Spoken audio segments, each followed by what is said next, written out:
Hello and welcome to another boring-ass Nina LaCour novel. This is not Nina LaCour's worst novel. It is definitely in the bottom half. Oh boy. Watch Over Me by Nina LaCour. I can summarize this one real quick.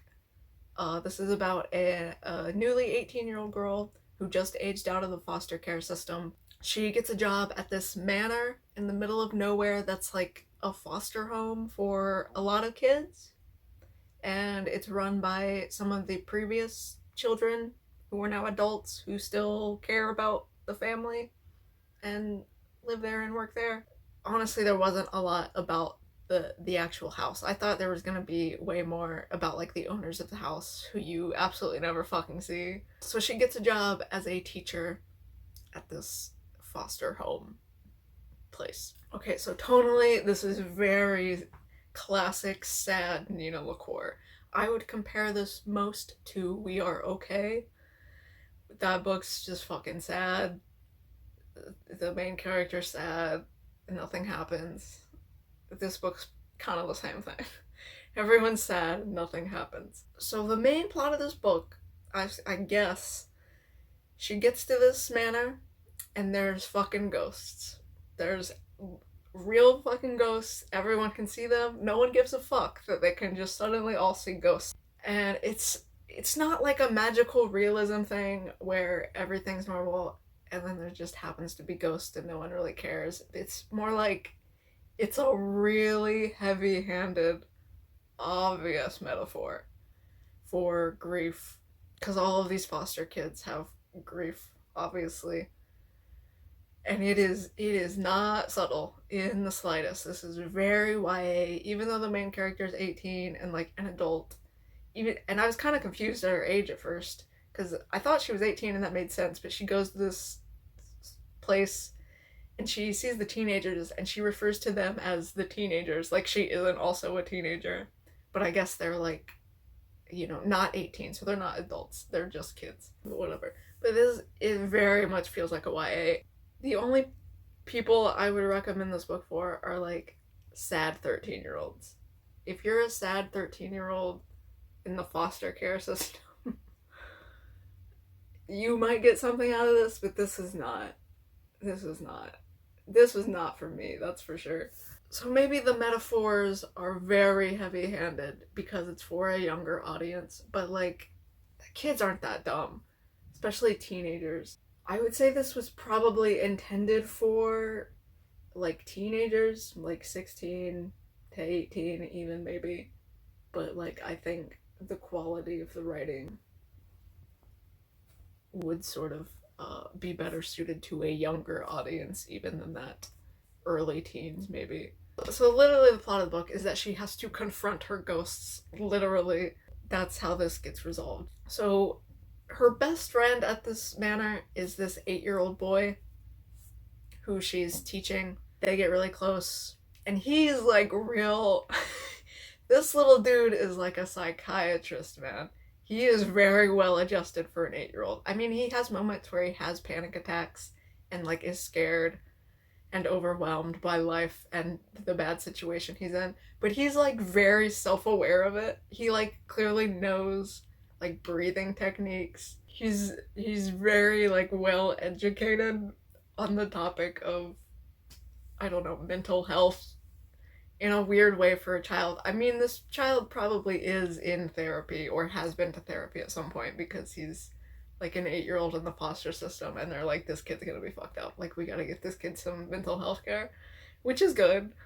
And maybe a child in therapy would know some of this, like, I don't want to say terminology. It's not like he uses super big words or speaks very academically or anything, but he's just very self-aware of his anxiety problems and his grief, and it's kind of weird. And it felt unrealistic. Maybe it's not. I don't know any 8-year-olds in therapy, but I noticed it. It was noticeable. And that also plays into like the heavy-handedness. And there's just some lines in this book that were like, oh my god. I wrote a couple down. There's a point where the main character gets a record player and a Billie Holiday album, which is a bunch of songs that she knows, but she's never heard the Billie Holiday version. And she's like, I remember hearing these songs as a child, in this very smooth voice, and it makes sense that now I'm listening to it in this rougher voice. It's like, oh my god, oh my god. Okay, yeah. She also makes these two other friends who are like adults, who are a couple, and I don't know that this book is sapphic. I don't think it is. There's like no romance in this book. I thought there was gonna be a throuple. That's sort of like, there's inklings of a throuple, which was going to be basically my only praise for this book, because I thought that would be interesting. And like something that's not as seen or as represented. There's this guy and this girl who she is kind of clearly into. There's a scene where she overhears them sleeping together and like has a moment to herself, which is the only like non-YA scene. Again, I said this is for like younger kids. That's the only scene that's not maybe for a younger audience. But that never goes anywhere. I fully expected them to be a throuple. There's a point where they're all hanging out and they all start sleeping in the same bed, and I wrote a terrible cheesy line that came out of that. When they're all sleeping in these tiny beds meant for ones, it says, "There's no room for uncertainty, no room for ghosts," about how she feels so comforted sleeping with these two people who she's grown really close to. Cheesy as hell. Very on the nose. Another terrible line I wrote down, not really a line. She's talking to this 8-year-old boy, Lee, that she's friends with, that she's teaching. And she tells him a scary story about the big bad wolf, or like her version of the big bad wolf. This guy from her past. Her mom was in a cult. I'll get to it, whatever. She's telling him this scary story and he's like clearly freaked out because he's 8 and he's scared. And so she's like, never mind, I'll tell you a happy story. So she tells the same fucking story, just in a different way, about her mom's teenage pregnancy and how she doesn't tell the father about her pregnancy because she's like testing him. She goes through like a trial of, is this man worthy enough to be the active father of my child, and should he be in our lives? And she's like testing his politeness and whatever. There's a line where they're at the movie theater and he tries to hold her hand during the movie and she's like, I've already felt his hands on me, I want to feel his patience. And it was just weird that the main character was telling this story to an 8-year-old. And like that was a line where like, I felt his hand on my body before, and I'm like, that's not really a story you tell an 8-year-old. And this story about this teen pregnancy and not including the father in it is not like a happy story. And the point was her telling a happy story that wasn't scary. I don't know. That was weird. And basically, for how obvious this book was and how just in your face the themes were of grief and ghosts and whatever, it didn't go places that I thought it was going to go. So the mom was in a cult. She was with this weird cult leader guy who was a weird dickhead, and then once they left the cult, the dude died, so they left the cult, and that was when the main character entered the foster system. There's a lot of parallels between the cult she was in and this weirdo foster home manor community that's basically a cult. I thought they were gonna go down the route that this was just another cult, like she'd ended up in another cult and she had to learn to not be in cults. That didn't happen. But there were so many parallels between these two places, intentionally. So the evil cult dude would give her mom jewelry and then steal it back from her and then make her think that she lost the jewelry and make her feel really bad and like gaslight her. And at this manor, everyone wears like bracelets or rings, like these gold bands that basically symbolize them being part of this big foster family and being accepted. And the main character and the little boy she's teaching are the only people who don't have the bands. And so she's like desperately wants to be part of this family and to get this bracelet and to be accepted. And I'm like, that's literally what happened to her mom in this cult, pretty much. There's the fact that they're isolated. This is just a manor in the middle of nowhere, and they only leave on Sundays to like sell fruit at the farmer's market because they grow their own food and stuff. And they tell her openly up front, like, you are free to leave anytime. Like, she's not actually in a cult. She's not trapped here. She could leave. But like, it's got weird cult vibes because she basically does not ever leave town. She goes to the farmer's market a few times, but she basically just spends months and months in this house with these people and does not have really any interaction with the outside world, which is like their cult, which was the cult she grew up in, which was like anti-medicine, anti-society, obviously. Basically, she lived in this building with no roof, no toilet, like no basic health amenities, didn't go to school. And then this new manor she's living in, it's like these old buildings. She's got a roof, but she has like a gas stove that she has to light for warmth.